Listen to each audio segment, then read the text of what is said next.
Guys টুকি। তো দেখো আমি কোথা থেকে যাচ্ছি, এটা হচ্ছে আমাদের সিক্রেট সিক্রেট এলাকা। তা আমি যাচ্ছি এখন আমাদের ভিআইপি রোডে দিয়ে। রোডটাই শুধু গাছ, কোথাও মাথাটা নিচু করে যেতে হবে, কোথাও আবার উঁচু করে যেতে হবে, আর পড়ে গেলে পুরো একদমই দেখতে পাচ্ছ এই যে পুরো সিক্রেট জোন। আর এই জোনটা আমাদের ফেভারিট জোন, বাট এখানটায় আমাদের আড্ডাটা ভালো হয়, তার জন্য এটা হচ্ছে সিক্রেট জোন নাম দিয়েছি আমরা। আর পুরো আমেরিকার জঙ্গল এটা, এই জঙ্গলে আসবে তো আপনারা হারিয়ে যাবেন রানা, তোকে বলছি আসবি তো হারিয়ে যাবি রে পাগলা। দুই সাইডে গাছ আর দুই সাইডেই দেখতে পাচ্ছ পুরো একদম মানে সমুদ্র।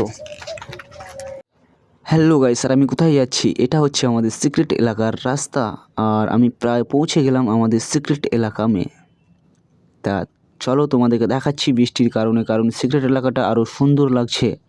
আর এদিকে দেখো বৃষ্টির কারণে কিন্তু চারি সাইডে বৃষ্টিতে বুড়ে গেছে, আর বৃষ্টির কারণে আরও ভালো লাগছে।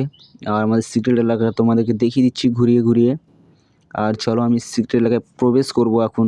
তা এখানটায় দেখো, মানে এটা কিন্তু একটা মাঠ, আর এটা পুরো বুড়ে গেছে বৃষ্টিতে, অনেকটা করে জল হয়ে গেছে। তো এবারে তো আমি সিক্রেট এলাকায় চলে আসলাম, আর ভিতরে এবার প্রবেশ করছি। মানে দরজাটা আমাকে খুলতে হবে, তো দরজাটা আমি একটু স্টাইল ভাগে খুললাম। খুলেই ভিতরে দেখছি যে ভাইরা সব ফ্রি ফায়ার খেলছে, ভাই চ্যাট সব ফ্রি ফায়ার খেলছে। তা আমাকে বলছে খেলবি নাকি? আমি বললাম हमको आता नहीं फ्री फायर खेलना, तो तुम लोग खेलो, हम कंपनी देते हैं। তো আমি বললাম ছোটো ভাই একটা হাই করে দাও, তো ছোটো ভাই একটা হাই করে দিল। আর আপনাদেরকে একটা কথা বলি যে এই যে জানলাটা দেখতে পাচ্ছেন না, এই জানলা থেকে একটা সুন্দর হাওয়া দেয়, এই হাওয়াটা যে খাবে তার মন প্রাণ ভরে যাবে। তুমি খোলা জানালায়, আমি ওই দক্ষিণা বাতাস, তুমি নিঝুম রাত, আগে তো জাগনি বাতাস। যদি গানটা ভালো লেগে থাকে তো একটা প্যারি সে কমেন্ট করে দেবে না। আর এটা হচ্ছে আমাদের সিক্রেট এলাকার পুরো সেফ রুম।